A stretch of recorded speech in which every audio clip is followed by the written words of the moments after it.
So we begin with the early Byzantine, starting in 527, and this is an important date in Byzantine history. This is when Justinian, not to be confused with Justinian Timberlake, who used to sing with NSYNC, came to power, and he comes to power in 527 and will consequently expand and really double the Byzantine Empire.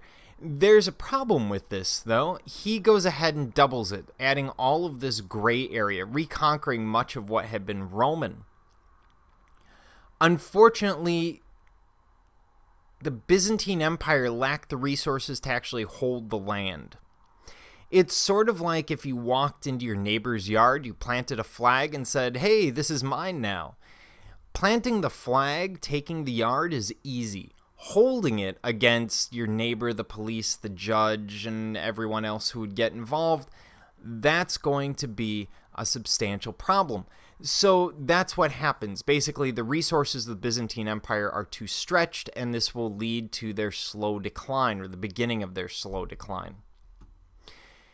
He reigns until 565. He's not from royal blood. His wife Theodora actually is.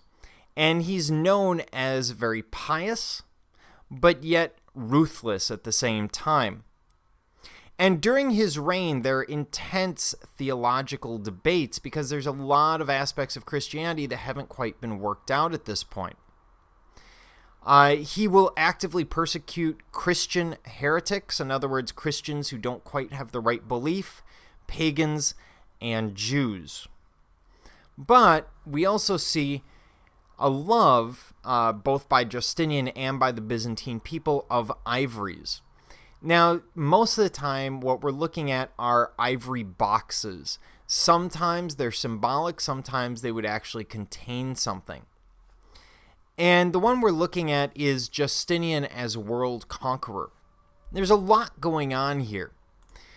As we look at it, at the top, we see, well, you would think it's Justinian because this face looks an awful lot like this face and this face, but in fact what you're seeing are different people.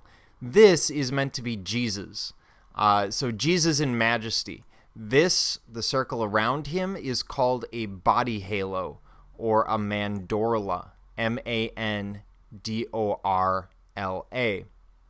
Here, Jesus is giving a blessing, a sign of blessing, and on either side we have angels holding it up.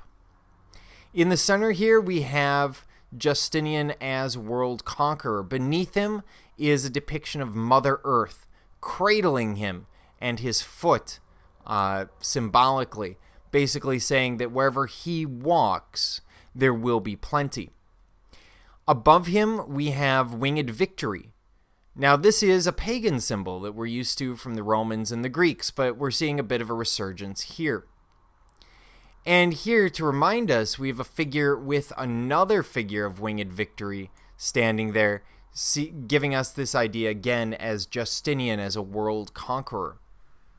Beneath, we have a series of figures basically giving tribute to Justinian, showing that he's not just king of people, but also king of heaven, as depicted by the angel, and the animals, as we see with the elephant and the tiger.